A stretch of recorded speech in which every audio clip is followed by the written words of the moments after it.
السلام عليكم البنات ومرحبا بكم معايا في فيديو جديد. نتمنى انكم تكونوا كلكم بخير وعلى خير. لي ما شاء الله رجعت لكم فيديو جديد ووصفه جديده اللي نتمنى حبيباتي من كل قلبي انها تنال اعجابكم. بالنسبه للوصفه ديال اليوم فهي واحد الحلوه خطيره كتجي بنينه لواحد الدرجه ما تصوروهاش. صدقوني البنات راه واخا تجربوا في الحلويات حتى تعياو حتى هذه ما غتستغناوش عليها وغادي تبقاو ديما كتحضروها لا ليكم ولا للكليان ديالكم. وبالنسبه للعشاق الكاكاو وعشاق الشوكولا هذه البنات رائعه، غادي نحضروها بلا شوكولات، غادي نحضروها بواحد الصلصه رائعه اولا واحد الكاناش كيجي بنين بزاف واقتصاديه. واهم حاجه انك تعطي كميه كبيره. بالنسبه لهاد الحلوه هذه فكتخرج اكثر من 180 حبه. هاد الحلوه هذه خليكم مع الفيديو حبيباتي حتى الاخير، غادي تكتشفوا معايا ان شاء الله جميع الاسرار والنصائح اللي غنحضروا بها هاد الحلوه هذه.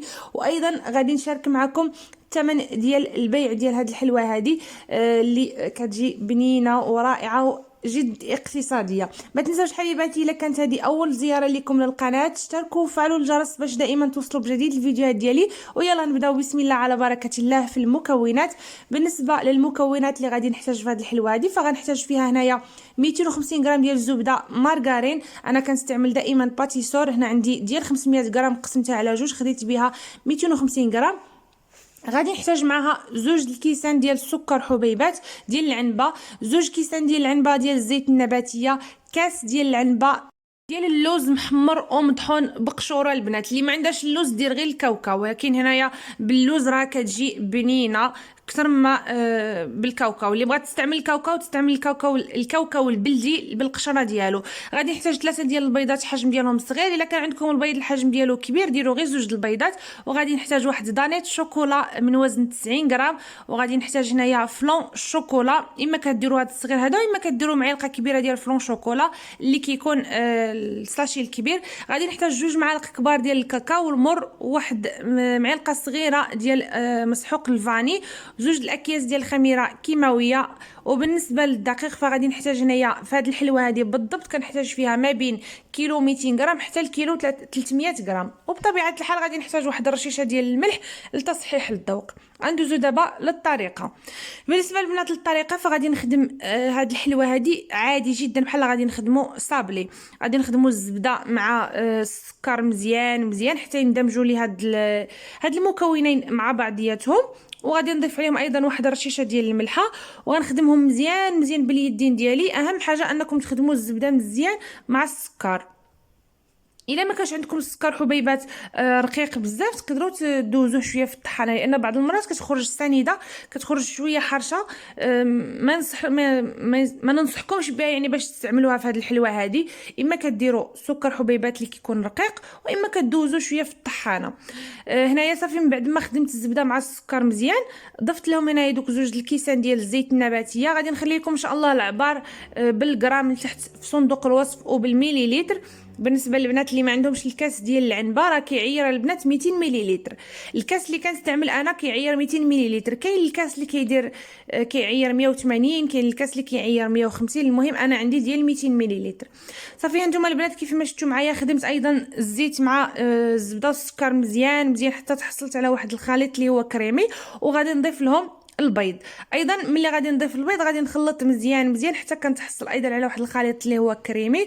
وغادي نضيف هنايا داك الكاس اللي عندي ديال اللوز مطحون، وغنضيف الفلون وغنضيف دانيت. وغادي نخدم هاد المكونات كلها مع بعضها مزيان.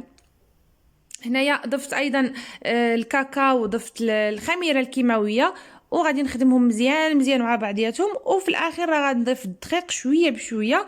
الدقيق البنات ما تزربوش فيه، المهم نتوما حطوا قدامكم كيلو 300 غرام وبداو كتضيفوا شويه بشويه. راه تقدر تاخذ لكم ديك كيلو 300 غرام كامله، تقدر ما تاخذهاش لكم كامله. المهم ما تفوتوش كيلو 300 غرام كما سبق ليا وذكرت، ما بين كيلو 200 غرام حتى الكيلو 300 غرام.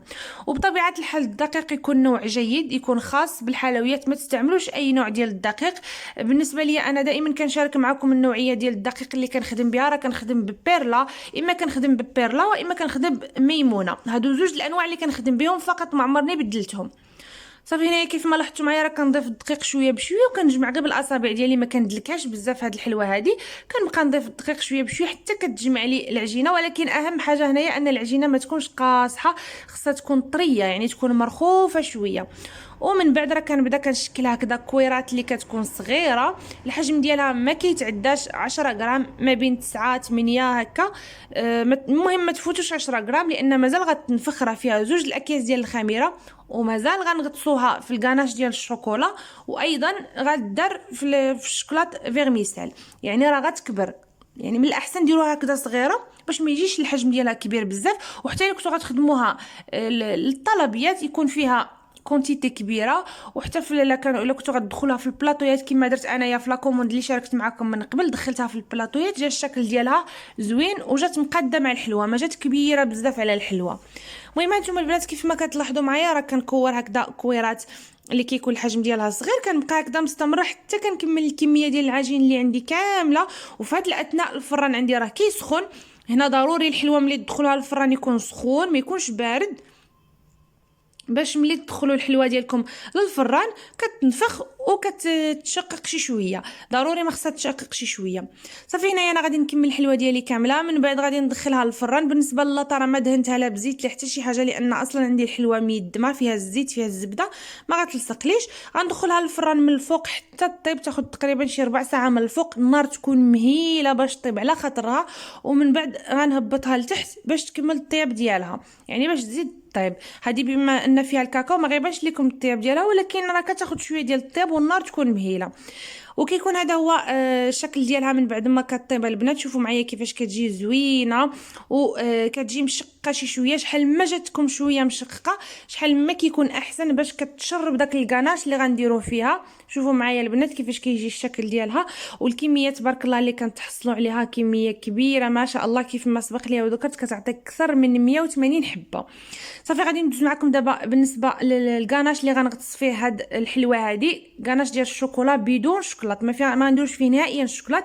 غندير فيها كذا واحد القرعه كبيره ديال الكونفيتور ديال المشماش داك الجاري اللي كيكون خاص بالحلويات. تقريبا هاد القرعه هادي فيها يمكن شي 750 غرام حتى ل 300 غرام.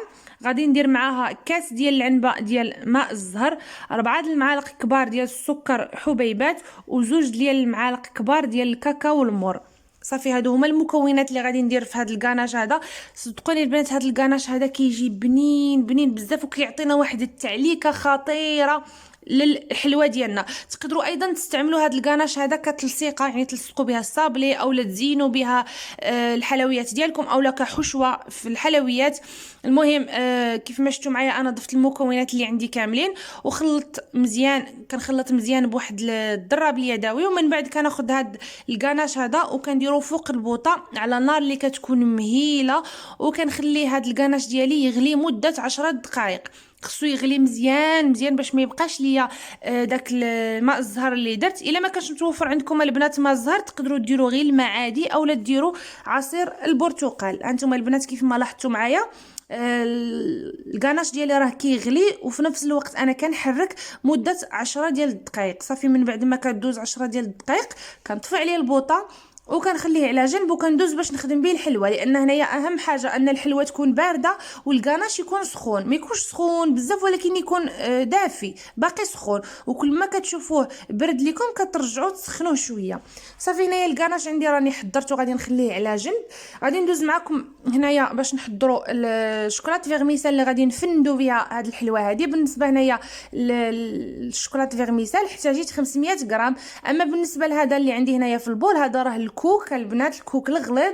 ضفت له واحد 2 معالق ديال الكاكاو والمر وخلطته مزيان مزيان هكا، حكيته ما بين يديا باش تحصلت على الكوك هكذا بالكاكاو، يعني كوك اللي يكون اللون ديالو في الاسود او هكذا في القهوي.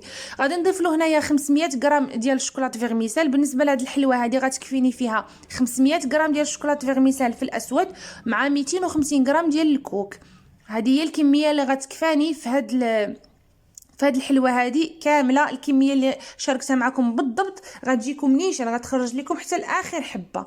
وايضا نفس الشيء بالنسبه لهاد الكاناش هذا، راه غيكفاكم حتى لاخر حبه بالنسبه لهاد الحلوه هذه.